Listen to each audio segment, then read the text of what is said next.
Okay, thanks everyone. We will get started with the April 4th work session. And we start with a discussion about the Bertman House, a historic house over on by the Milwaukie Museum and led by our Public Works Director, Peter Passarelli. Thank you, Mayor Beatty, Council President Nicodemus, and council members. I'm Peter Passarelli. I'm the Public Works Director. This afternoon, we're here to talk about the Bertman House and maybe get some guidance from the council on its future disposition. The Bertman House, as Mayor Beatty mentioned, has some historical value to it. It was constructed back in 1926 by the Bertman family and served as the homestead for the farm that they operated. That I believe from that neighborhood back, or from that location back onto 40th, back down to 40th Avenue. In 1968, the city purchased the house from the property owners, and I believe it was difficult to determine for 100%, but I believe we purchased it for the purpose of developing a new well, or well number 7, which you can see that sits just on the northeast or northwest corner of that home there. Well 7 is our largest producing well in the city and produces about 1,120 gallons per minute. So it's a big well, one of our most important wells. Purchased in 1968 for just under $20,000, $18,200 using water funds. Between the 60s and now, it's gone through, the property in the house in particular, has gone through several different uses. It's been used as administrative offices for the fire department when the city had the fire department. Parks, it had a parks use at one point, I believe, when the city operated its own parks. And then I know from 2007, it's been used by the New Century Players as space for them to store their costumes and props for their purposes. The lease that we have with the New Century Players is really, generates about $3,000 a year. And it was just recently renewed for another year period. So the new lease will expire next April.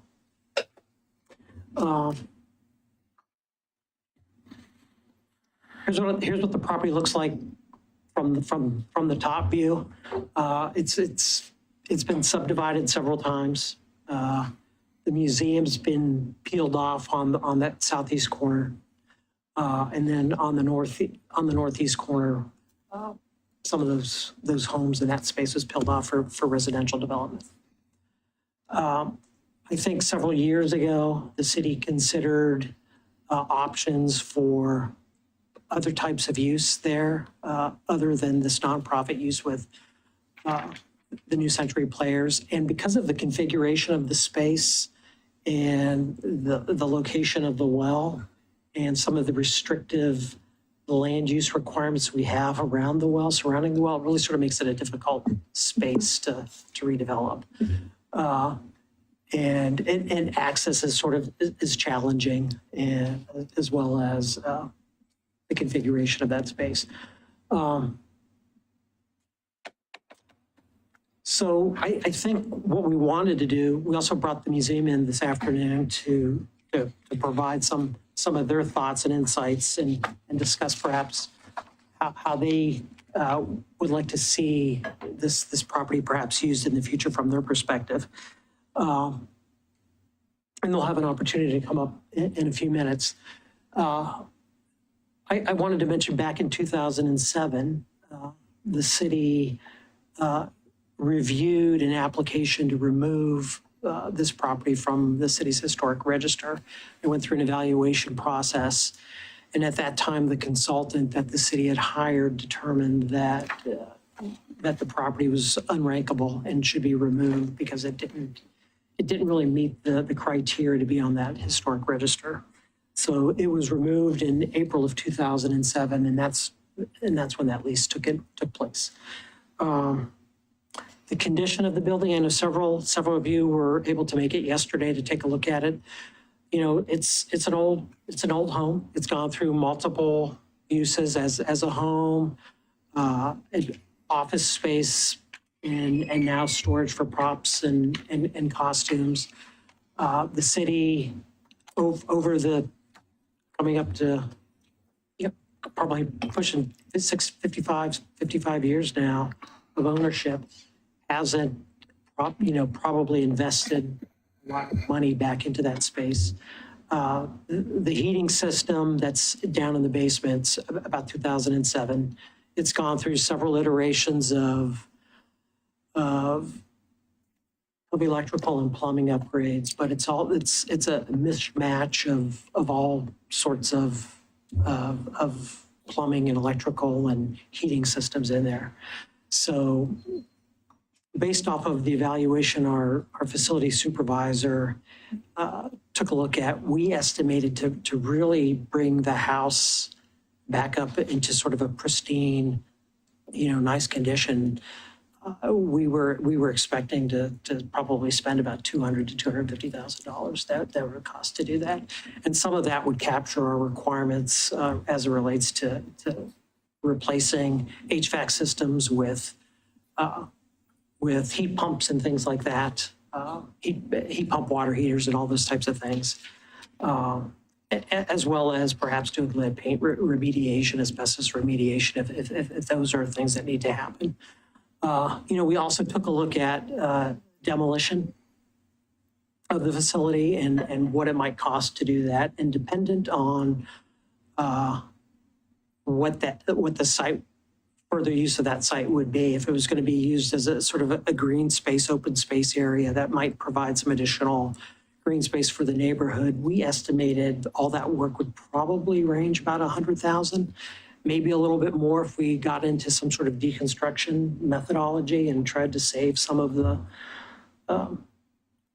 material in there. There are some nice old timber down in the basement that potentially could be reused or somebody might be interested in, but there would be some expense to removing that.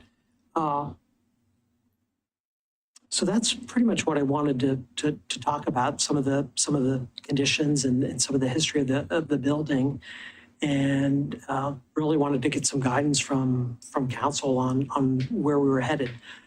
Currently, in our current budget, we've got about $35,000 budgeted for envelope repairs, so roof repairs or siding repairs or doors that we might need to repair, or windows if we have leaks and things like that pop up.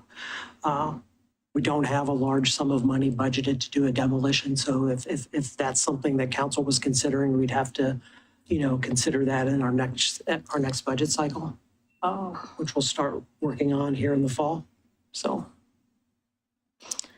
are any of those kind of things like roof imminent hazards or imminent things that are going to cause degradation to the building, further degradation to the building?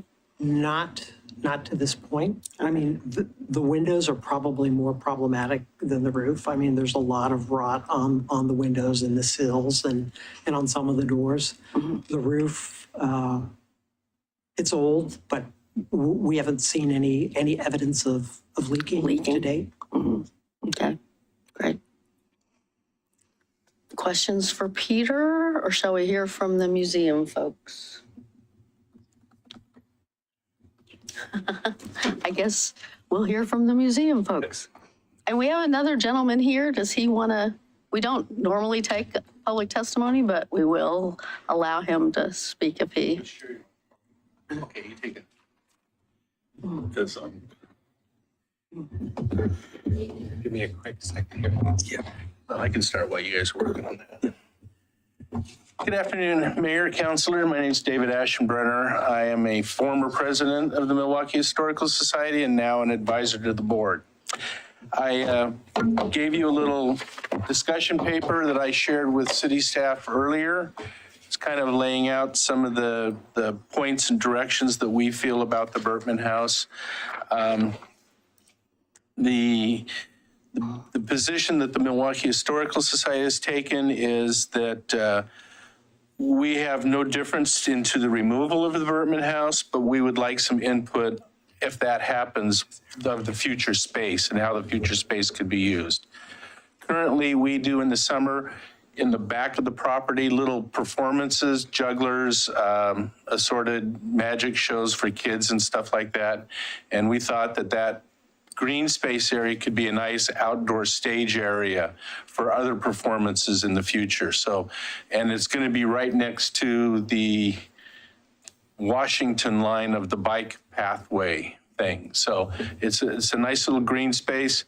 That's kind of where this position paper came from. I know you're just seeing it tonight, but it's basically, we have no difference in if the building comes down or not. It's not part of our lease. And then I wanted to also introduce you to the new president of the Milwaukie Historical Society. This is Steve Bennett. He's graciously stepped up to the plate and taken over the reins. And so, Mayor Beatty, councilors, thanks for having us in this afternoon.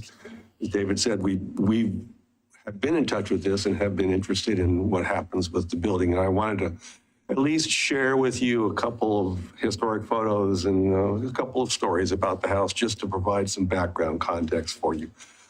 So Peter mentioned the land that the Batemans first bought. The whole section in yellow is the property that was their original purchase, which was made back in 1918, December of 1918.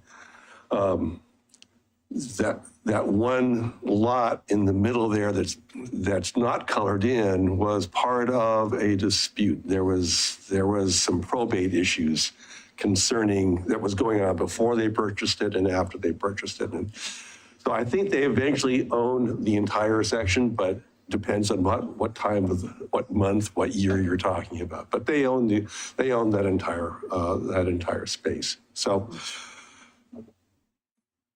the story that we have from their daughter, which was given to us at the time that the building was being used as a fire administration, was that the Bertmans came down in 1918 from Vancouver to meet their real estate agent, and they walked from Milwaukie to Oak Grove and back, looking for land to buy. And they decided that they didn't want to live in Oak Grove because there were too many rocks.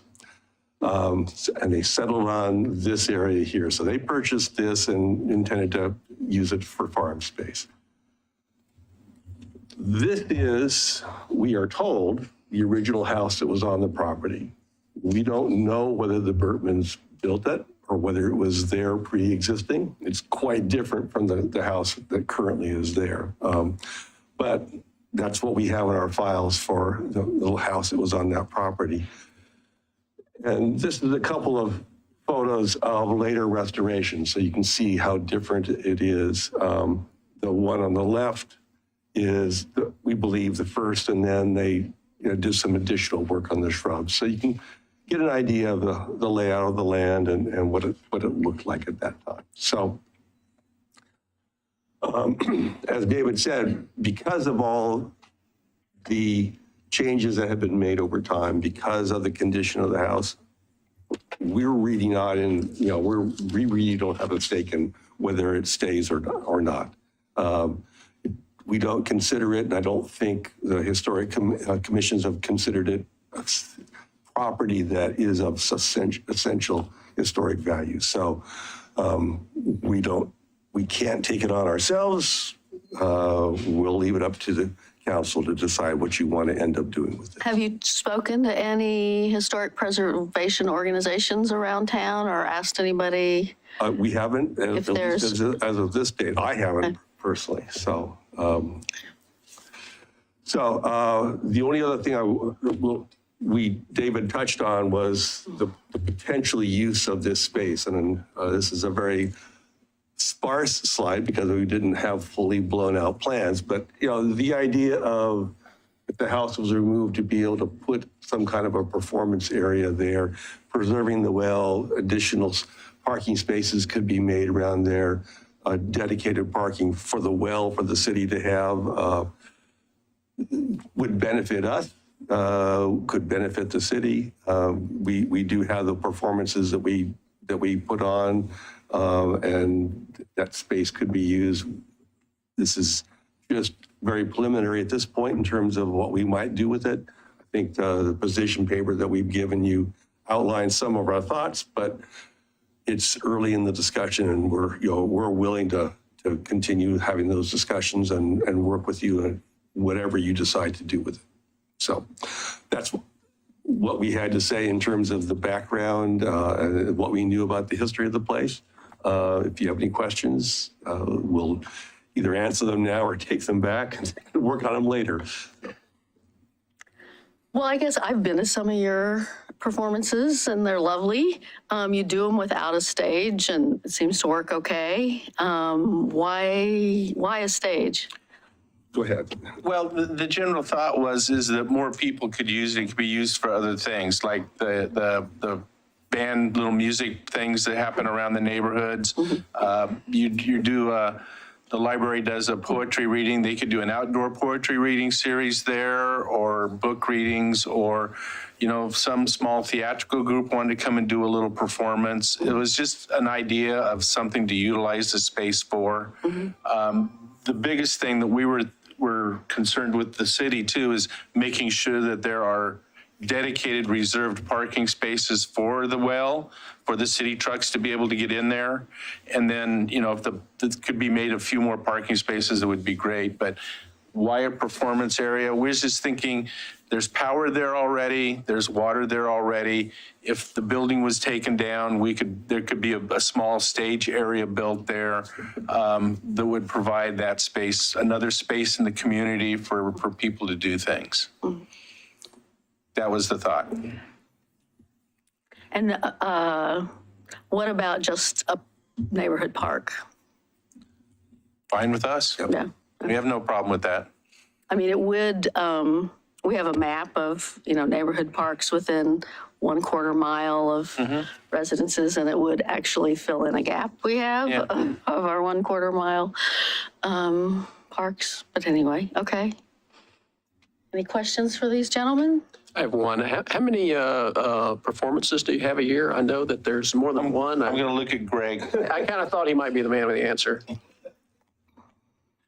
We currently are having 4 performances, but there are other. We tried 4, but June is kind of a tough month because it's Rose Festival time, it's graduation time.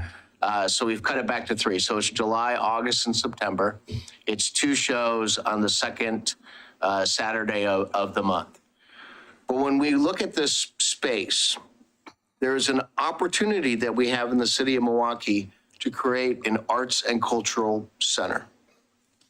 So if the sculpture garden here has to go away, now we have an area to put maybe more sculpture, so that the people on the east side can experience the same thing that the people on the west side can.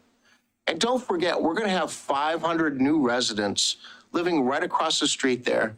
And there's also an apartment building that has 200 residents just across the street from that new development as well, that does not have a neighborhood park to go to. And how nice would it be to have a concert area where people from the east side can actually bike and enjoy too safely. And that's why we see the stage with some bathrooms and with the power and electricity, so that not only can we use it 3 times a year, but so that the public can use it all year long and they can enjoy a nice outdoor concert, theater, or play. And I thought I asked a simple question. You knew if I was getting up here, you were. Yeah, I knew. But that's the answer. Currently we use it 3 times a year. And the reason why it's actually really nice because our outdoor performers right now, they catch the sun where they're at.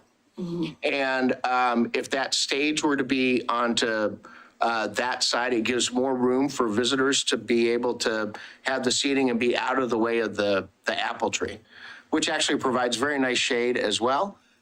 so that if people want to enjoy the shade, that they can on that. And we still have the shadow of the building that comes across during that time so that the sun isn't directly on them as well. The shadow of the museum's building. Yeah, the shadow of the museum that comes across as the sun is coming across at that time. Okay. Well, I really appreciate the performances that the society puts on.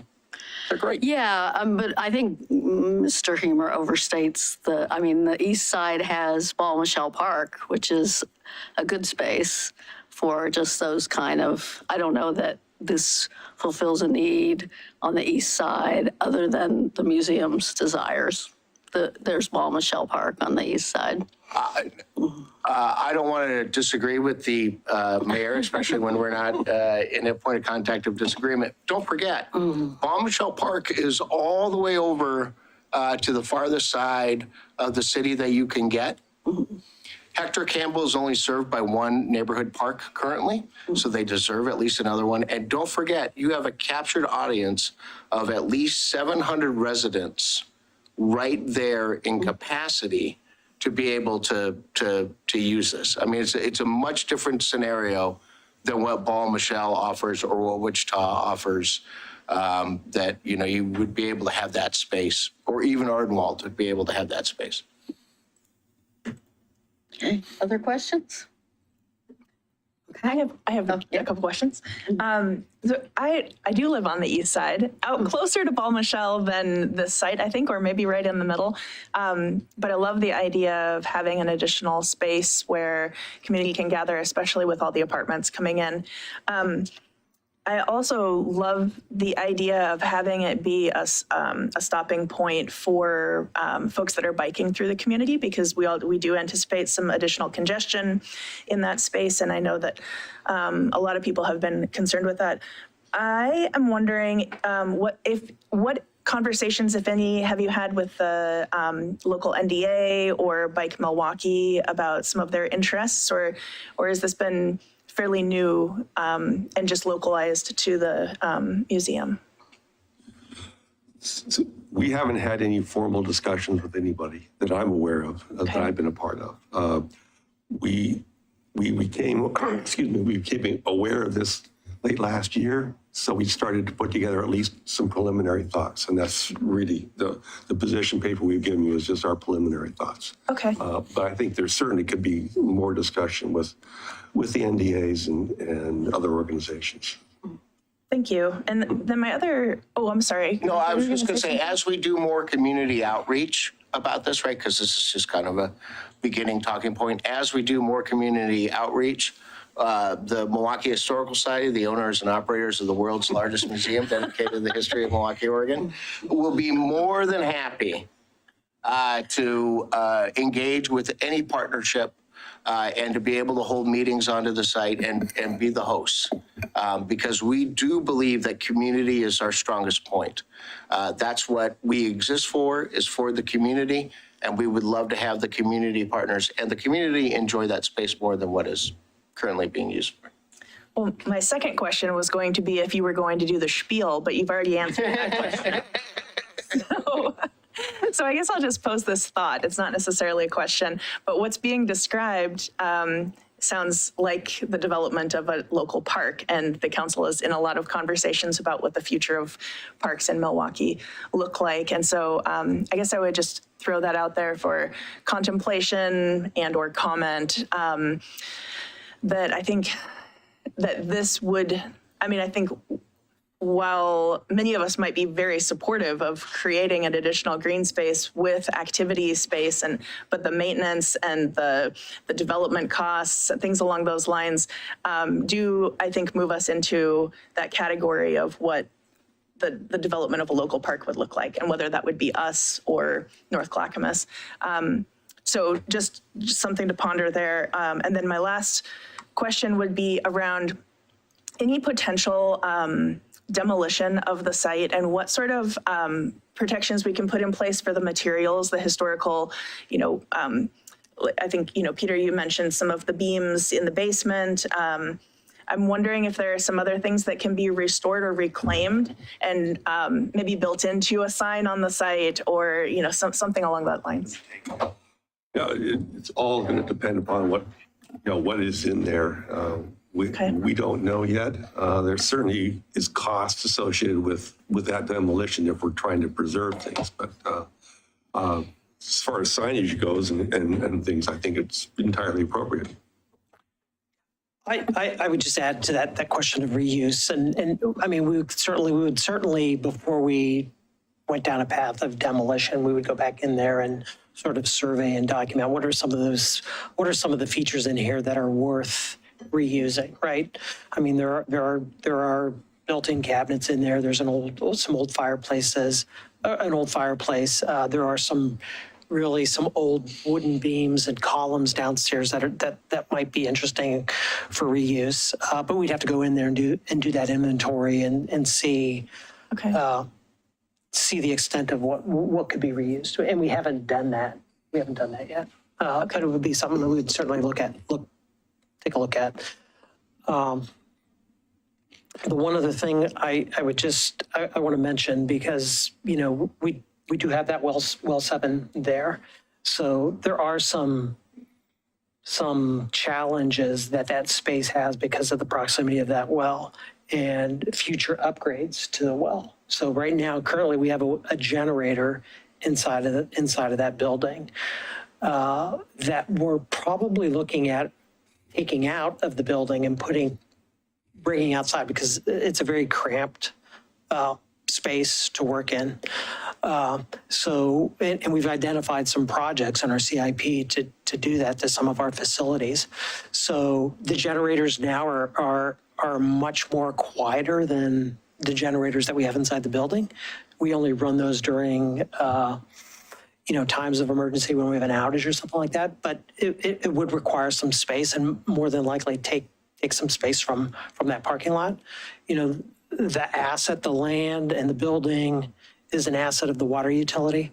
So, we want to make sure that, we don't lose sight of that. And that's why we bought that property. So I just want to make sure that keep in mind that we probably need to maintain some space for future upgrades to our well.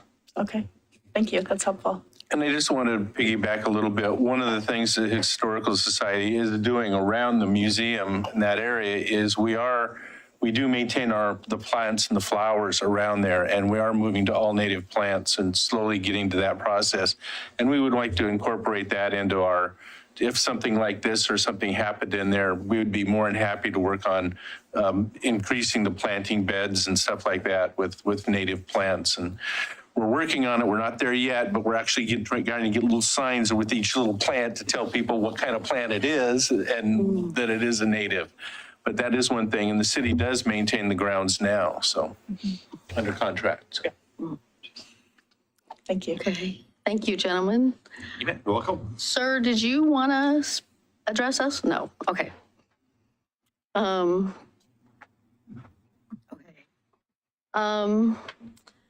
So let me give council a little bit of background. I guess I'm concerned that we're jumping to demolition of this building before we've done our homework. The prior council, a couple of different the former mayor and another councilor were advocates for trying to see if this building could be converted into some sort of affordable housing. Typically, what it would be suitable for would be what they call an SRO, a single room occupancy type of unit where you have, sort of people have their own bedroom and maybe bathroom, but there's a common kitchen and common areas. So I walked through it yesterday, with that kind of thinking about that. It's obviously a lot of work. It's obviously a big project. And, I put out some initial emails to a few people who do, who know the affordable housing. And I didn't really get any response. But I guess I feel like maybe we need to, explore that. And then also the historic preservation aspect of it. I did send some pictures from my walkthrough yesterday to some historic preservation folks who did feel like deconstruction as opposed to demolition was advisable. There's a lot, that fireplace, those built-ins, there's a lot of there's a lot that's had, what do you call it? Like, 1960s paneling put up. There's a lot that's not original, but there are some things in the building that are original. There's a lot of unpainted woodwork, which is, is hard to find. So I guess I feel like we haven't done our homework both on the historic preservation front and on the potential for housing front. Neither one may pan out, but I feel like we shouldn't be rushing to demolition, personally. Mayor Beatty, City Manager Ober's on Zoom and has her hand raised. Okay. I did just want, I'm sorry if Peter covered this, and sorry I can't be there with you all tonight. Or maybe I'm not sorry and you're actually all just very thrilled that I'm not near you this evening. I wanted to talk briefly about the work we've put in for the last 4 years on trying to figure out a use for this building, just because we did have interest from the past council looking at this as a housing site. We did meet at the time with the director of H3S and did have conversations with a number of staff over at Clackamas County about whether or not they'd be able to come in and use this facility for something different. It wasn't at the time of interest. We also had a hard time getting a response, honestly. And there just wasn't a whole lot of energy around it. It's when we started going down the partitioning of the property to see if there was a way we could carve out our well and sell the property as a usable space as well. Some of the groups, well, I wouldn't even say that. I think some of the groups we made assumptions would want ownership of the property. So we tried to see if that would make it more enticing to individuals if they could own the property. But we, as it was a water property that was so critical to the city, we could not sell our portion of that and lease it back. It was just the well's too important. And we could never find a way to partition it. Vera Polius worked on it for 6 months, just trying to figure out what the right way to draw those lines would be. And with our setback requirements and with the current location of the well so close to the entrance, it just didn't work. So I did just want to put that out for the historical piece of the conversation with the rest of the council so that you knew about the additional workload. Thanks. So I'm curious about the inability to partition the property. We just recently went through a code revision to allow us to carve up quite small properties out of our residential zones, along with the whole middle housing thing. So if we can do that, why can't we carve out a well lot and a rest of the lot? I think it had something to do with how close it was, honestly, to the front door. We have the drawings, and we can go back and send those to you if they're of interest to all of council, or to anyone, honestly. That's all I have. I'm definitely not the planner of the night, and I'm trying to represent them. And if I could add, I do think it's the proximity of that well and the needs of our water utility for additional space that's beyond that building. So, not only do we, have anticipated future improvements, moving the generator, one of the other things that we're looking at doing is changing the way we disinfect from using gas chlorine to using a sodium hypochlorite solution, which is generally more safe, and we don't have issues with, gas leaks and things like that. So, that requires some additional space that we would need to make sure that we have there. And then we have the issue of having the space for when we're doing maintenance on the well and pulling the pump and the casing. We have all that casing that goes down 200 plus feet that we have to pull out of the well using a crane and then lay down in an area and that parking lot is really the area that we would use. So That's a regular maintenance thing you do every few years or something? I'm not gonna say every few years, but it's more like, 8 to 10 years, we would do something like that. But it is something that we do. And if we do have a problem with a repair that we need to make, that would be something that we would need to do. Okay. May I ask a follow-up question about the single resident occupancy? How many units would be anticipated to fit in that space? And what would I imagine the ADA accessibility would be pretty cost prohibitive. Do you have any thoughts about that? I can't speak to the number of spaces. I mean, we do have a ramp that, an ADA accessible ramp that's not in service anymore, that was constructed. That was a pretty extensive ramp that gained access, comes along the north side of the building to the front. There is no elevator. The stairs are could be a challenge to get up. I mean, there's a low ceiling as you go up to that second floor that, I come pretty close to bumping my head on the ceiling. So there's not an elevator in there to get access to the second floor. So if we were looking to do that, we'd have to put in some sort of elevator, I suppose, to have that access to the second floor for ADA accessibility, if that was a requirement. I was gonna say, I'm not sure it would be a requirement of an SRO. Just from talking to some people, it's ideal that everything's ADA accessible, but not all housing is ADA accessible. And, there are 4 rooms plus a bathroom upstairs. I don't know what the potential for rooms in that basement are, but there's some number, I guess, that are potential in that basement. So then the idea would be that we would not retain ownership. That No, it would be something that the city would give to a developer. And how much of that conversation did we really, I guess I'm wondering how far that conversation went, because if we were to provide that property, even at a reduced cost, I would be concerned about the affordability, how deeply affordable those units are.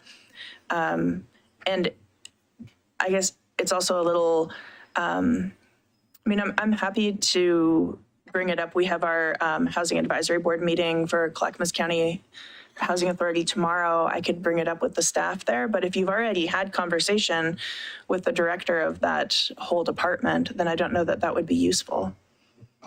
So the conversation, sorry, I keep forgetting you can't just see me. So the conversation that we had was with the current director's predecessor, and it was before the Metro funds. So it's always possible that they'd be interested. I do think that we're still going to have some issues selling the property if we have the well on the site, based on what we learned when we were going through the partitioning process. Go out. If you're going to talk to them, my request would be just that we ask if they'd be interested in a lease instead of giving up the property. Right. I think there are tons of things that would have to be worked out, whether it's a lease, whether somebody has an easement, there's all kinds of things that could be worked out. But I guess I feel like we at least ought to, especially, we've just been told it's leased until next April. So, let's find out if there's any interest. Let's rule out, let's find out if there's any interest, I guess. Can I say something? I do like the idea of a stage, like a community event center. I really like that idea. Cost-wise, I don't know. There's always going to be costs to everything. I also, Mayor, you spoke about the historic side. In 88, they said that it was unrankable, and then in 2007, they took it off. So I don't know if that's even worth spending the time to look at that all again. It seems like they, past councils went through their due diligence and they took it off. So I don't know if we should spend more time looking at that and like actually start thinking about what uses can we put on that site? Like what makes the most sense? Like with the 500 people moving in over, like that would make a great green space for them.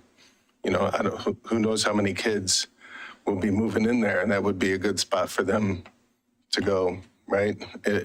I really love the idea of like having an outdoor stage area. I mean, that, once again, like maybe the high school could use that too. Like there could be lots of uses. But once again, that comes with lots of money. But I don't see why we would keep it if it's going to cost us anywhere upwards of $250,000 to like refurbish it and make it useful again. So that's my input. Well, I would agree that we as the city don't have a budget to do that and don't have a use for it, that we would do that. And we're not the housing provider. But I do feel like we need to, I feel like this city hasn't, and it was sort of evident in some of those records there, the city hasn't revisited its historic inventory since the 1980s. We're way, way, way behind on that. And right now it's not on the work plan for another 3 or 4 years. I find it really a little bit disappointing, frankly, that the museum's so willing to see it scraped off of there without doing some outreach to historic preservation groups. I think we need to be a model for people in how you treat historic properties. And if it's ultimately there's not a use for it, which I think is entirely possible, that ultimately there's not a use for it, we should deconstruct it, which will be more expensive, but we should, preserve as much out of it as is worthy of preservation. And, I don't think we have a really good assessment on that.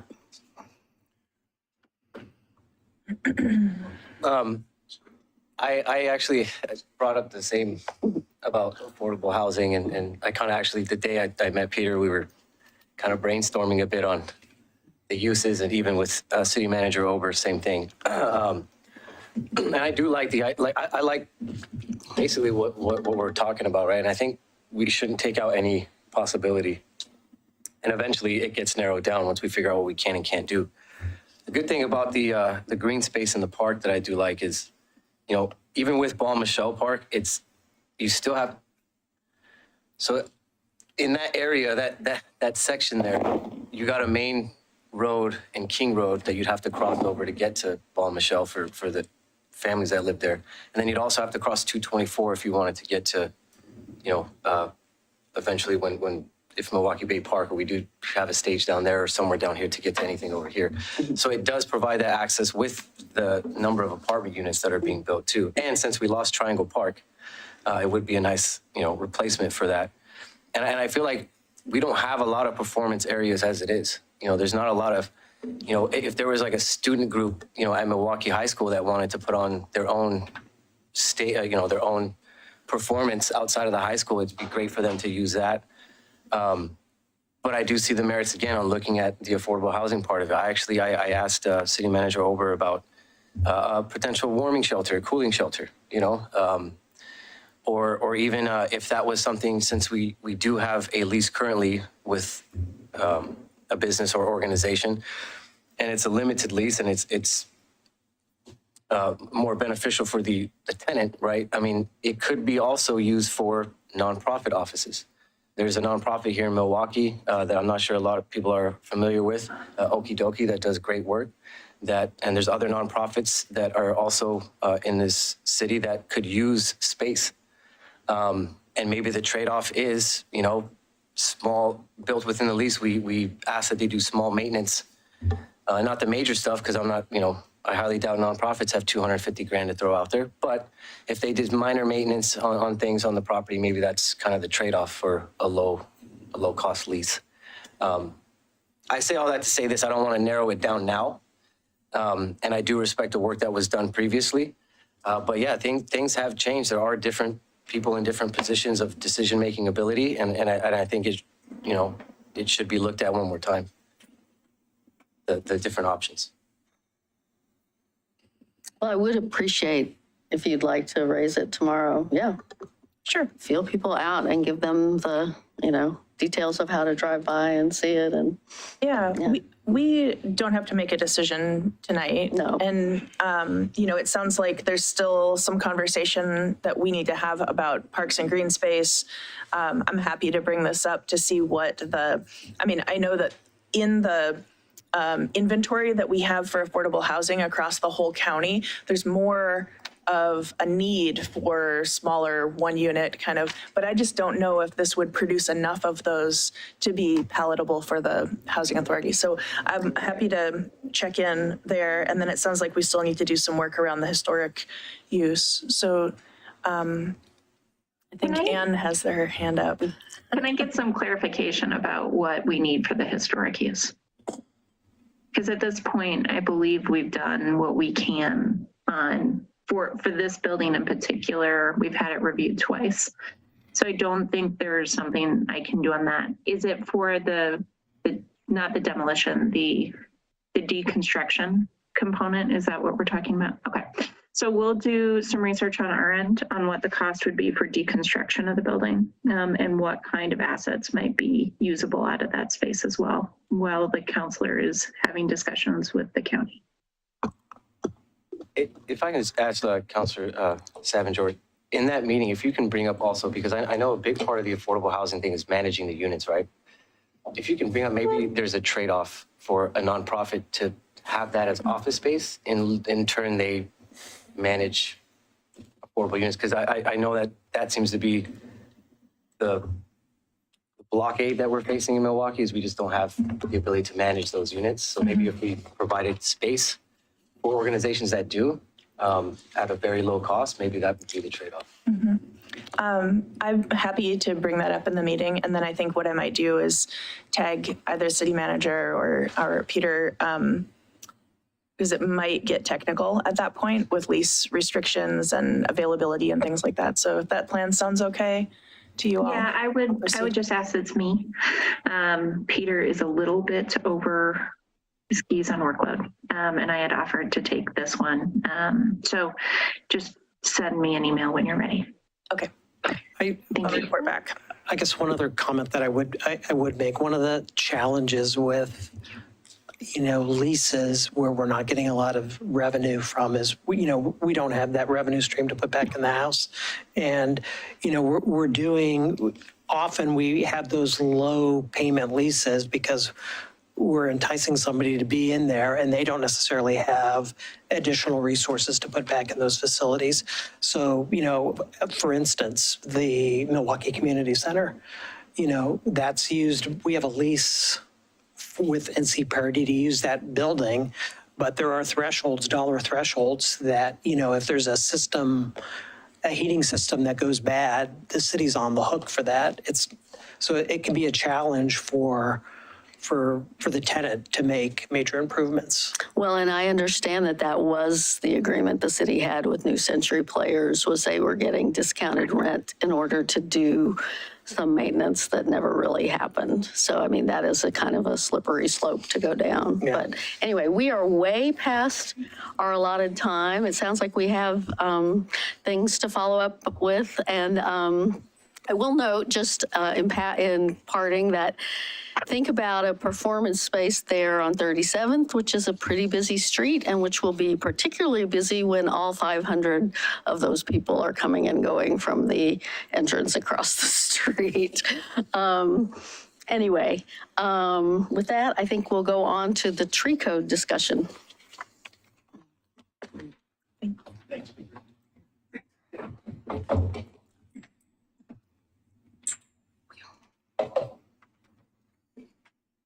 Thanks. Oh, yeah. And we have our Climate and Natural Resources Manager, Natalie Rogers, to lead this, along with Mr. Passerly. Sounds good. Good evening, Mayor Beatty and council. It's good to see you. It's hard to say evening these days when there's actually light out, and I just equate that with absolute darkness. But it's good to be here. Today, we're just here to start the conversation around a few code cleanups, as we're gonna call it, for the newly adopted tree code, which now is actually hitting its kind of 1-year anniversary. So back in May of 2022, we actually adopted our tree code. And so now we've been about a year in implementation, and I'll share some of the learnings that we've had so far. I'm not gonna go really deep into it today because I know we're gonna probably return with some code changes, but I just wanted to give you a little tiny bit of an update, as well as essentially the areas that we're seeing needed cleaned up in order to match the intent of the code when we adopted it. And then I'm also going to show you a few changes where it's kind of reflecting those learnings and kind of on the administrative side that we would recommend, which would change the intent when it was adopted. So that's kind of, there's 2 areas. So like I said, we've had our tree code for about a year now. So before that, we did have our public tree code. This is just the newly adopted residential tree code. So in Milwaukie, we regulate public trees at greater than or equal to 2 inches in diameter, and that's for major prunings of canopies as well as removal. We also regulate our private residential non-development trees, and that's just for removal. There's no permits for pruning or anything. And when I say regulated, that's when we have those permits, that administrative process on our end. And we have 2 different types of permits for our non-development trees. Our type 1, which is kind of, we call it a qualified permit or removal for good reason. We have a whole list in our code which says, hey, if your tree is hazardous, if your tree is dead, diseased, dying, these are free permits. And we just essentially want to make sure that it meets these qualifications, and then we'll get that permit approved. The type 2 permits, these are those discretionary permits. Those are for those healthy tree removals. Usually it's besides the 1 free under 12-inch tree you get under your type 1. So this is, you're going to have a larger tree. And, you know, the most common thing we've seen for these are things like, we don't like the mess of it. It's, you know, located near a pool that we want, or sometimes it's associated with development where it doesn't quite meet our development tree permit. So those are those things where it's like, we want to build a shed and there's a tree in the way. And so I'll give you a little breakdown of what we've processed so far, and I'll talk a little more about that. And then the last thing that we do regulate for trees is our private residential development tree code. And so that is kind of the meat of a lot of our tree code if you're reading it. And this is regulated at an additional dwelling unit. So if you're adding an addition onto your kitchen, that doesn't trigger the development tree code. If you need to remove a tree, we just process it as a non-development tree. But if you are adding an ADU, if you're constructing or expanding your building to add an additional bedroom with facilities, then that would be a development tree code permit. And so we kind of have 2 right now in our code pathways of development tree code permits. That's those either a streamlined version, which is where you're not expanding your building footprint, you're converting a basement, an attic, et cetera, as well as an all standards permit, which would mean you're building something that's expanding the building footprint. That's when we go into those different tree code standards for planting, preservation, mitigation fees, et cetera. So it's kind of the complicated one and then the very streamlined one. So far, in about the last year, and Courtney Wilson, our urban forester, was able to provide me these numbers. We have about 78 total submitted private type 1 tree permits. So these are those qualified tree removals on private property. About 78 submitted, 69 of them were approved with 9 denied. Now, the main reason for denying a type 1 permit is either they didn't submit the required documentation that shows they meet one of those qualifications, or that's really the only reason, or we say, hey, this is not really a type 1, this is a type 2. And so usually when we tell somebody, hey, this isn't a type 1, this actually fits a type 2, either they don't proceed with the permit, they say, oh, never mind, I don't want to deal with it. Or we actually, at that point, educate them, ask them what's going on with their tree. So once they actually submit a type 2 permit, usually we provided enough education, outreach, we have an understanding of what's going on, we have a high approval rate. And you can see we only have about 6 type 2s compared to those 78 type 1s. Like I said, those are usually like, I need to build a driveway, or I want to build another driveway. Or we have some that it's, I want to build an addition onto my house. It doesn't trigger development tree code, but I would need to remove a tree. The private development tree permits, so far we've received about 8 of them. 6 are in review right now. Of the 8, 2 have been approved. There's a rare occasion that we would actually deny a development permit just because that is more of that collaborative process. We have that pretty strict code, which is that clear and objective standards. And usually trees are not going to be the thing that actually pulls back a development. We have had situations in pre-application meetings, pre-construction meetings, talking to developers where telling them what the tree code mitigation fees would be with a property definitely makes them think, oh, I actually need to reconsider some things. We had one situation where there was a smaller property and they weren't meeting quite a few standards in our city code, tree code being one of them.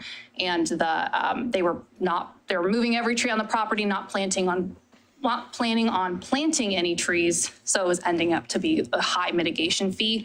They actually ended up, I believe, passing off that development. A new developer came in anyways. And just a quick question. This is just like development of a house. It's not like multifamily or commercial development, nothing like the units that we're seeing. No, so this is residential development. Just, okay.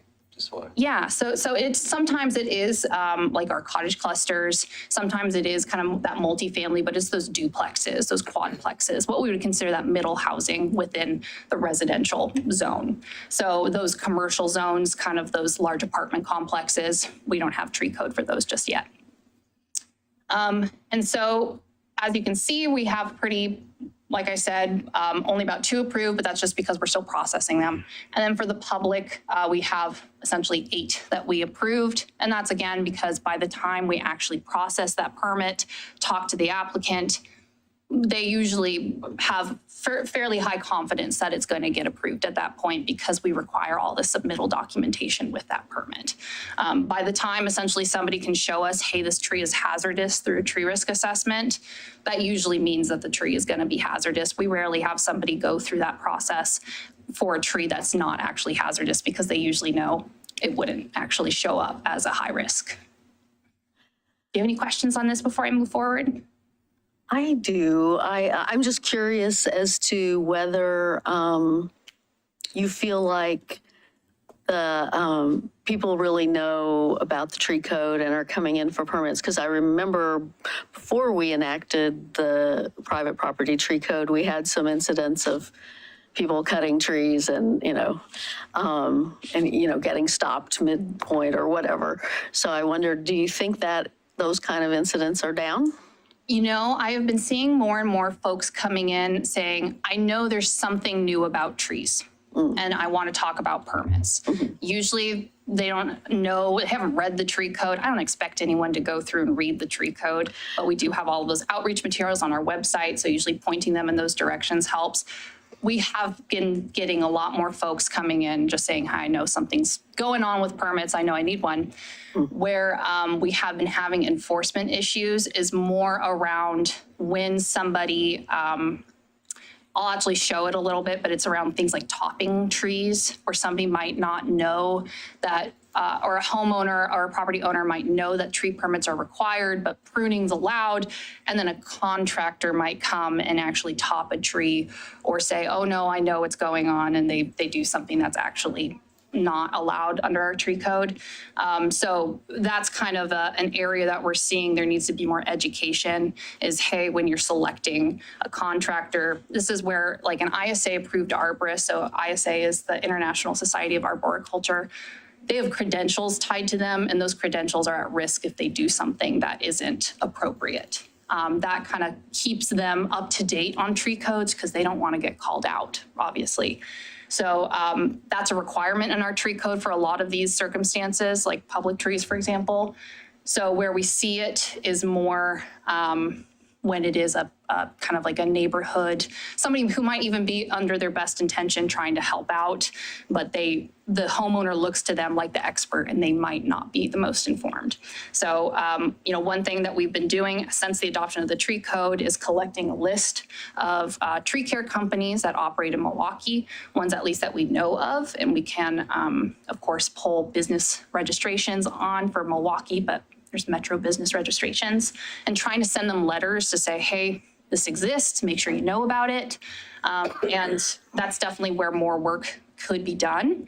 The hard part, of course, being that's always a changing body. So it's always kind of, you never know who they're gonna call for work done in Milwaukie. But at least that's what we've been seeing on the enforcement side. And it's actually been seemingly decreasing over time too, since the adoption. So some of those larger kind of tragic losses of public trees and such, we haven't been seeing as many of those. It's more on those like the nuances of the code when folks might not just be the most informed. I have one question real quick. Do you know if the 9 that were denied are part of the 6? Sorry, the 9 that were denied were part of the The 6 type 2, are they? 6? I'm not sure. Okay. I think usually if they are denied as a type 1, I don't think we've actually had that many folks proceed to do a type 2. So I'm not 100%, but I would almost guess no. Okay.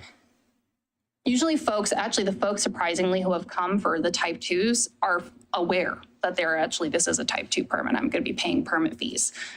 Usually folks, the make or break is, are they going to pay those permit fees? Do I want to pay those permit fees? Whatever, I'll deal with raking leaves. So since essentially we've been implementing the tree code, as you all are aware, we have an urban forester position also located within our public works team. And so Courtney and I have been kind of taking on some of the urban forestry. Courtney has been doing 99.999% of the tree permitting work, but we also kind of tag team on an urban forest inbox. We have the phone line. The awareness of the tree code as well as Milwaukee's kind of urban forest program is increasing. We're actually seeing a lot of community members knowing about us, which is great. We spend a lot of time just on that customer service side, talking to folks walking into the building, answering phone calls, answering emails. I would say we probably get at least 5 to 10 calls, voicemails a day for folks wanting to talk about permits. And, those are usually longer conversations, so it does take a lot of time. I would also add that our admin specialist, Sasha Freeman's also been becoming involved in the permitting process and the customer service aspect as well. So she's relatively new, has been here 6 months, but Natalie and Courtney have been providing her some training and information on how to respond to sort of those common calls. So. Yep, absolutely. And, so seeing that kind of administrative workload increase has kind of led us to be starting to look at ways that we can reduce that administrative capacity or not want to say burden, because it's actually great that folks are calling us to talk to us, but just ways that we can be more intentional with our time so we don't go over capacity. And so we are getting a new permitting system. As Peter mentioned, we've been training up new staff to help us manage this permitting system. We're hoping to have it last year. By the time we rolled out tree code, there was a challenge with actually being able to take payment through the permitting system. And so we didn't want folks to just go and use it knowing that they'd still need to go over to our Johnson Creek facility and pay. It kind of was going to be advertised as a one-stop shop, and we couldn't essentially meet that advertisement at that time. So there's been a delay on it. But the nice part is within the next few months, we're hoping to have, business registrations going out on this new permitting system, things like code compliance for reports. And then we'll hopefully be having, of course, you can see here, our tree permits, but then even some of our stormwater permitting and erosion control and stuff, we're kind of moving over to this new permitting system. So staff are learning it. And there will be the ability to pay now. That got worked out. Okay. We just got essentially within, I think, the last few months, our actual contract with a merchant ID to a financial institution to provide that merchant ID. And so, one learning that we're seeing is this can quickly, take over a lot of time. And that's because you want to be talking to community members. You want to be providing all this education. And it can be pretty complicated, but we still have those operational responsibilities we need to do. So for example, Courtney is spending, I would say, the most of her time doing tree permitting right now. It's to be expected. It's new. People are learning. But we do hope to have her 50% actually out in the community pruning trees, taking care of street trees, taking care of the trees on our public property. And we can't necessarily do that if we're kind of tied to the email inbox. And so that's kind of one of the things around this code cleanup is just making sure we're clarifying things appropriately, making it easier to read the code, but then also changing some things where we're also seeing time, say, for example, enforcement. We've been spending a lot of time because we kind of need to go back and forth with our code compliance coordinator, Tim, in order to make sure that we're enforcing the code. And there's some loopholes that I'll be telling you about, which is kind of where the foundation of this cleanup kind of started. So for the first part, a lot of the code changes are just purely language and clarity changes. So for example, one of the enforcement issues we had was somebody topping their tree on private property. Topping is when you essentially go out to a tree, there's the crown, the live crown, and you just kind of cut everything off like a really aggressive haircut. That can a lot of times kill the tree. Sometimes it can just damage it to a significant degree. It very much devalues a tree. And so you can sometimes see trees that have been topped in the past based on they kind of look and grow weird afterwards. And that actually ends up causing more like risk of branches falling, et cetera. So topping, we define it in our public section of the tree code. We don't bring it back up in the residential private side. So we've heard that there's challenges in enforcing, let's see, that topping is not allowed because we don't have that consistency through the entire code package. Another thing though that is important to point out is that there are kind of some pruning techniques called pollarding, which is actually an intentional, I don't want to call it topping of the tree because it's actually an ISA approved pruning technique to give you those lollipop trees. And so if you can tell, it's a little kind of covered here, but you can tell that it's seen by those like little nuts on the top of the tree. And you can tell the tree since like it was established has been kind of having that pruning. So having those kind of clarity helps. So that way we can say pollarding is allowed, topping is not. And that would clear it up. So when I see those trees, I guess those pollarded trees, I guess I thought that was certain kinds of trees. Can that be done to any tree? That would be a great question for Courtney. Okay. However, I know that what she has shared before is people pollard their trees when they are young. And it's kind of a continued thing. You don't just start doing it because that is when you top your tree because it has not been growing in a pattern that it can actually meet that. And I'm sure some trees can handle it better than other trees. I think you often see those like in gardens. I mean, I know like in Europe, it's a common technique that's used on street trees, in fact, to sort of provide a certain shape and form to trees. Disneyland. Yeah. Well, I was going to say, my sister lived in an apartment building close in Southeast Portland, and they did that in front of her building every year. They went and they trimmed them back to those knobs, and then they grew out from there, and they trimmed them back the next year. Yeah, and it's very much that I equate it in my mind to the Western English garden where you're kind of, it's like, topiary almost. You're very much keeping it in that shape. But if you take a pollarded tree and you just kind of let it go, it's going to start looking odd. The branches aren't, forming in a way that it would be found in nature where it'd be a little more resilient. So usually somebody is working with an arborist. Usually somebody is working with a practitioner who knows how to do it. You can see on the left there, the topped tree, that's a tree that somebody just went and kind of was trying to control the crown size. They cut it. The problem, of course, being that tree may or may not die and turn into a hazard. And that's why we want to make sure that's considered an illegal removal in our code. The other kind of big chunk that I kind of alluded to before was this violations enforcement. And so we've been talking to Tim about the tree code, and he gave this really good, he talked to the city prosecutor because we've been having challenges where even if there was an enforcement issue, the way that the code and especially the master fee schedule is written, it's hard for the judge to enforce it just reading the code. And so a good example is right now an illegal tree removal in our master fee schedule is 2 times the permit fee. That's the fee that we would charge. For a type 1 permit, that's $0. So 2 times 0 is 0. So those kind of changes where we didn't catch it before, now we're trying to kind of make sure that we clean it up. And then also they recommended adding, instead of having to make sure we reference violations in every section, just have a violations section. And that's just for ease of reading and applicability. The other sections that we'll kind of want to be proposing some changes, and this is where I was mentioning, this is the change of intent ones. The before, we just want to make sure the code's cleaned up to match the intent when it was drafted. These ones are essentially things that we've seen that would make our lives a little bit easier, probably the community members' lives a little easier when it comes to the requirements. So the first one is removing that residential development streamlined permit option.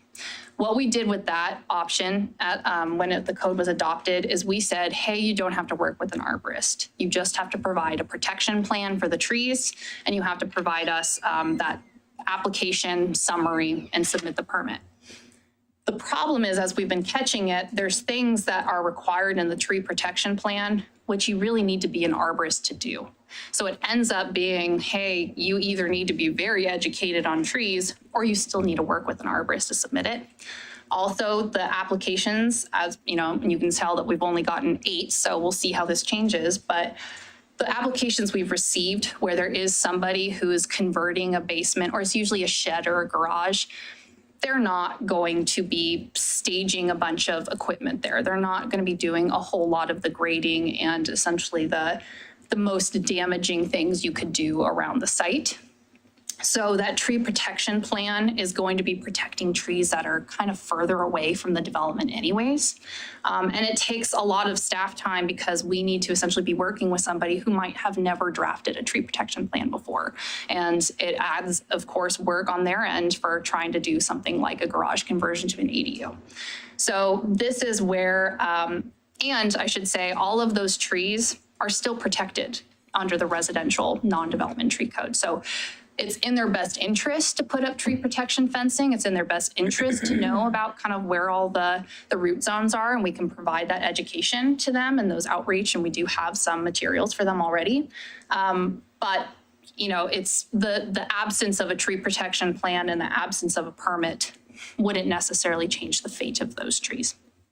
So it would, though, reduce the administrative side workload on our end, and it would reduce probably the workload on folks who are looking to do simple conversions. And one thing we're envisioning for this, of course, is like typically it's 1 unit, 1 EDU being converted, or maybe 2. So we're not talking about, a massive project. The second thing that we're looking at is removing the replanting requirement for dead or dying trees with no mitigation option. So this is where we have a dead tree already on a property. Right now we say, hey, that's a free permit. However, you do need to replant a tree. What we have heard is saying, hey, well, then that permit's not really free because I have to go and I have to replant it. Right now in our city code, we say that you can't have a dead tree on your property or that's a code violation. And so it's kind of similar to how invasive trees are in our code where we say there's no replanting. The dead tree qualified option for removal, we're thinking that a similar kind of no replanting requirement would make sense. Where it gets a little trickier is for the dying. This tree is still alive, but it is dying.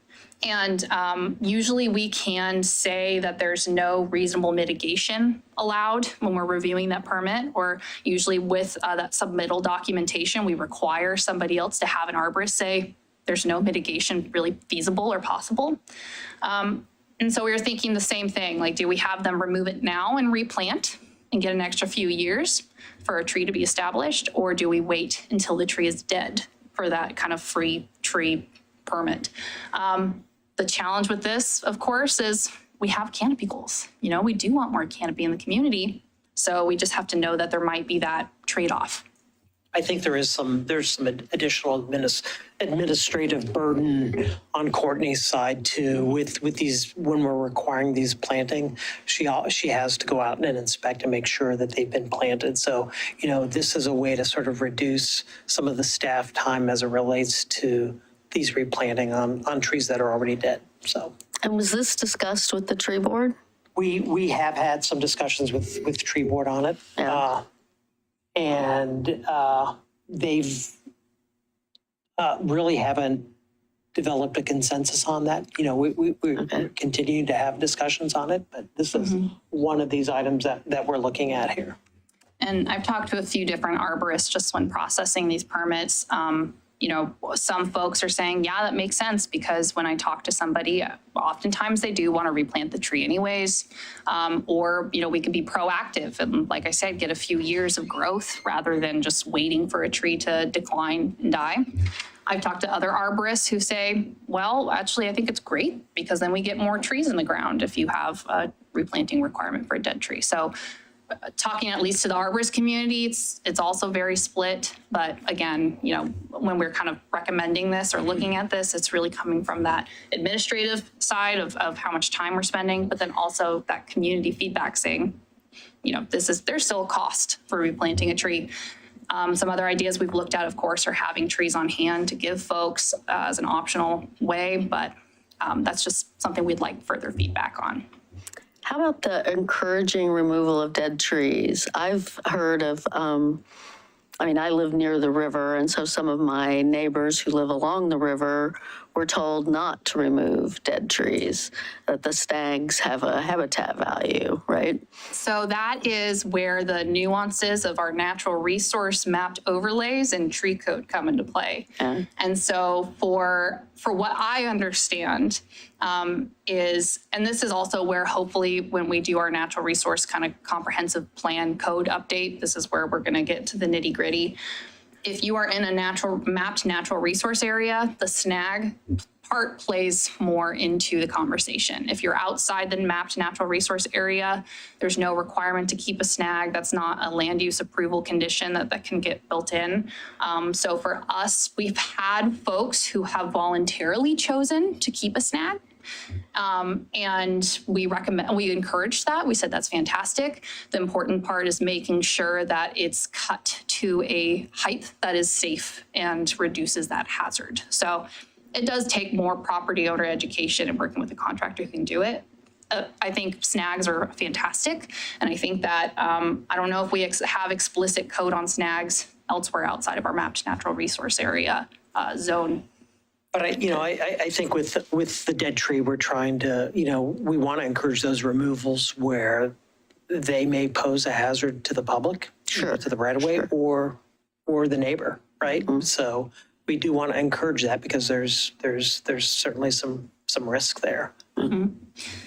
Yeah, and usually what we see too for a lot of these type 1 or even the type 2 removals is folks opt to plant either in the same location because that's really the only space that they have, or that's like they don't want to change the layout of anything, or they totally replant in a different location and they're happy about just kind of having that new open space. So, with only a year of implementation, it's still very much, we've seen it go all sorts of ways. It's hard to have a trend. And so really, like I said, we were just here to kind of introduce maybe some few components that we would want to revise the code on based on your feedback. And another thing, of course, that we're doing is going to be working with code compliance to make sure whatever violations section or the enforcement or the fee schedule changes match up with what they have had or experienced with court. And so our goal is to accept the feedback, bring it back to council probably in summer. And then whatever result comes from it, we'll want to make sure to do a lot of outreach and education. And I think that's, the nice part with not to keep pulling back to that new permitting system. there's some built-in outreach education in there too, because we can have more pop-outs, more customization. So folks can actually be filling out a permit and get a real-time little blurb saying, oh, by the way, you don't need a permit for this, or oh, by the way, make sure to do this thing too. So, and with that, Just one other quick point. So Natalie mentioned the master fee schedule. So the fee schedule, has the cost for the permits and also the violations, both on the public, or all three, the public, the development, and the non-development components. One of the things we've seen on the development side too is we have a bonding requirement, and the bonding requirement calls for a tree appraisal. And that can be subjective and a challenge. So one of the adjustments we're looking at as it relates to the bond will be a fixed fee for trees based on tree diameter size. Mm-hmm. So that will ease our administrative burden. It will make it simpler for the developer to calculate a fee and reduce their costs, because it costs money to go out and get an appraisal. So, yeah, and that definitely ties back to that streamlined version. The bond gets tied to that tree protection plan, and right now that's the appraisal. So, if you're not, even if you're just converting an ADU, a garage to an ADU, right now in our code, you would need to go out and actually get the trees appraised, which can cost upwards of hundreds of thousands of dollars to get an appraisal. And you would need to submit that information. thousands of dollars. I was gonna say, not hundreds of thousands. No, hundreds or thousands of dollars, not hundreds of thousands. It's a very big tree. No, but it's, so, that's one of the other reasons that we're looking to do these modifications, is to make it easier for folks looking to do a conversion rather than constructing new. So they wouldn't have to get an appraisal? No. So what we're proposing is essentially removing that requirement to do a tree protection plan, which would also then mean they would not need to get bonds for those trees. It's, like I mentioned, in their best interest to put up the tree protection, just because nobody really wants to see the trees die on their property. They know that it brings property value, and they usually have a tie to those trees. But, just in case, those would still be considered illegal removals if they happen to crush a bunch of roots intentionally, knowing they're staging stuff right under it. So the tree code would still cover it. We would just want to make sure to do that outreach education rather than the regulation. I actually have a few questions. Yeah.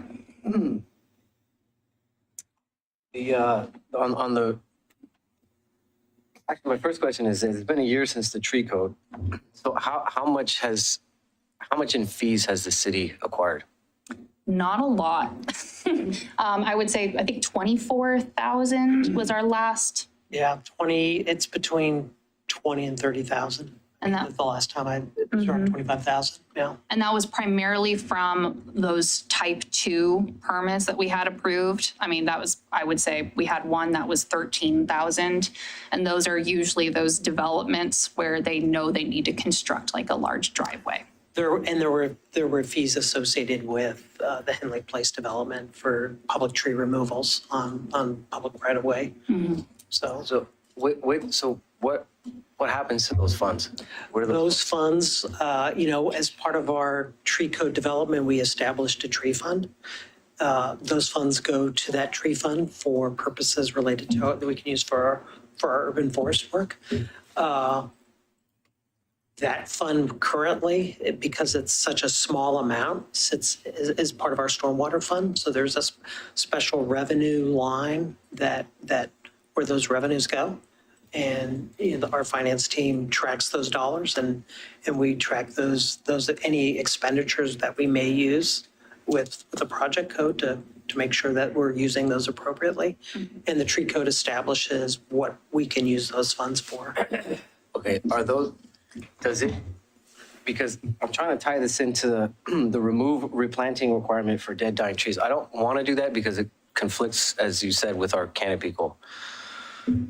So I'm trying to think, like, if those funds are available, what if we incentivize people with those funds to replant a tree, right? So, I mean, you can buy a tree at Home Depot for what, 60, 70 bucks, fruit tree or something like that, or something native, whatever we decide, and we give them the funds to do that and say, hey, if you decide to remove this tree, no permit fee, obviously, and you don't have to pay for another one, but if you want to plant one, the city will provide you with the funds to do that and just incentivize them to want to remove the dead tree.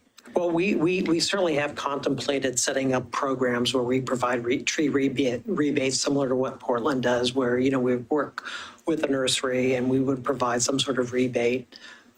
You know, we did not set that up yet in this current budget. The tree, you know, the residential tree code was adopted in April and became effective last May.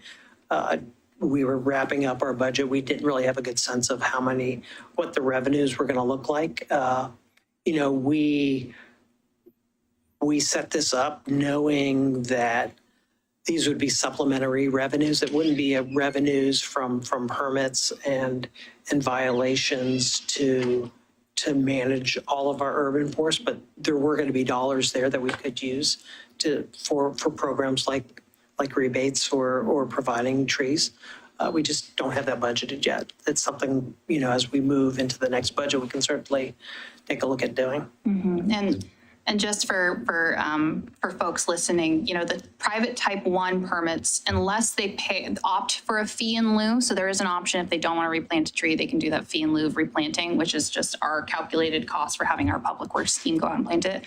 But our private type 1 permits, like, as you can see where the majority of those are all free. So there's no income coming in or revenue coming from there. And then the public tree permits, unless it's a healthy tree removal, those are also free besides a $50 permit application. So it's very, it waxes and wanes so far is what it seems like for kind of what we actually get in terms of revenue. And it's one of those fees, those revenue sources where, I mean, in a perfect world, we'd make no money because nobody would be removing those trees. And the type 2 are fees associated based on diameter size. So, you know, as trees go up in size, there's a higher fee per inch of diameter. In the private development, we have inspection fees, review fees. There are preservation and mitigation fees associated with those. We haven't got through very many of those development pieces yet, but we're starting to see some of those things start to come in. Yeah, and I'm just thinking that because, you know, I feel like that gives people the ability to take part in it, right? Yeah. You got the community now involved in it. There's something in it for them to want to work with the city as opposed to feel like the city's just constantly mandating things. Right. And it's, you know, it's 20 to 25,000 in the first year. And that's not very many people are still trying to figure this out. So as it continues, I can assume that we can all assume the fund's going to grow, right? So I would like to see that money, since it's not specifically allocated to anything, I'd like to see that go back to the citizens that basically are paying it in a way that helps us take care of some of the goals we have as it pertains to climate. You know, as we talked about before, Peter, you know, that could be a $10 credit, that could be used for a $10 credit on a water bill for planting or something like that. Yeah, so that's really the key. And then I guess, when are we, maybe this is for us to ask, or maybe I'm asking the right people here. When are we going to work on the commercial tree code? Because I feel like those fines will be a lot bigger. There's a lot more of that development. And I feel like that's where we really need to, that does more damage than private. Yeah, I think commercial tree code's still a little bit ways out. You know, we're trying to get our permitting systems put in place, and then, you know, the administrative processes of those, of the residential and the residential development and non-development piece. But we also got a lot of other things on our plate as it relates to some of the other climate work that we're doing. But it is in the mix, but it's just there's not. No timeline. That's what I guess I should have clarified. There's really no timeline for that, but it's something that we're going to be working on. It's something that we've thought of, but it's not one of the current priorities yet. So. And that, I mean, as I think Peter alluded to it, some of the administrative side, we definitely need to make sure we kind of increase our capacity there if we're going to be able to do it, or look at ways of increasing capacity, because at least for the customers. The residential tree code, when we wanted it as a community, was because we knew that 80% of our tree canopy was on those residential properties. I think the commercial tree code, we start to see definitely when it comes to development, a lot more acreage, right? And so that's why we would really care about it, for many other reasons. But those development applications do take a lot of our time in order to kind of work through them. One thing I did want to mention was, one area that we are looking at expanding for those community services is our partnership with organizations like Friends of Trees. So right now we do kind of have the city subsidizing planting events. And we spend a lot of money on our Arbor Day celebration because we actually get a lot of trees planted, and it's a great community outreach event. We're working right now on an RFP in order for us to have 2 events a year. So that would be a really great way to tie in, maybe if folks, we're thinking about replanting a tree, they don't know if they want to necessarily, or if they have the funds to pay for it. Usually Friends of Trees has that. I think it's like $35 to $50. It's like a subsidized replanting fee, and maybe the city can look to doing more increased subsidizations. Yeah, because if I'm not mistaken, Representative Gamba, former Mayor Gamba, took a pledge to plant 1 tree for every citizen of Milwaukie, right? From what he told me in conversation I had, it was 21,000. And that was something that he was continuing to work towards. So maybe that's something, we can still have that goal and work with Friends of Trees to do something like that. Yeah, and we track our replanting numbers through our Tree City USA application. So we can definitely pull our numbers and start to see what we're hitting that. I'm writing down that goal right here because I was like, that's something I can report on. Thank you. Of course. Other questions? No? No, thanks. Okay. Well, we will wrap up because we do have a short break and an executive session. So thank you guys. I will read our little executive session script. After the work session, council will meet in executive session pursuant to Oregon Revised Statutes 192-660-2H to consult with counsel concerning the legal rights and duties of a public body with regard to current litigation or litigation likely to be filed. Representatives of the news media and designated staff may attend executive sessions. All other members of the audience are asked to leave the room. Representatives of the news media are specifically directed not to report on or otherwise disclose any of the deliberations or anything said about these subjects during the executive session, except to state the general subject of the session as previously announced. No decisions may be made in executive session. And with that, we will adjourn the work session and take a couple-minute break so that people can grab their dinner and, come back here in 2 or 3 minutes if you can.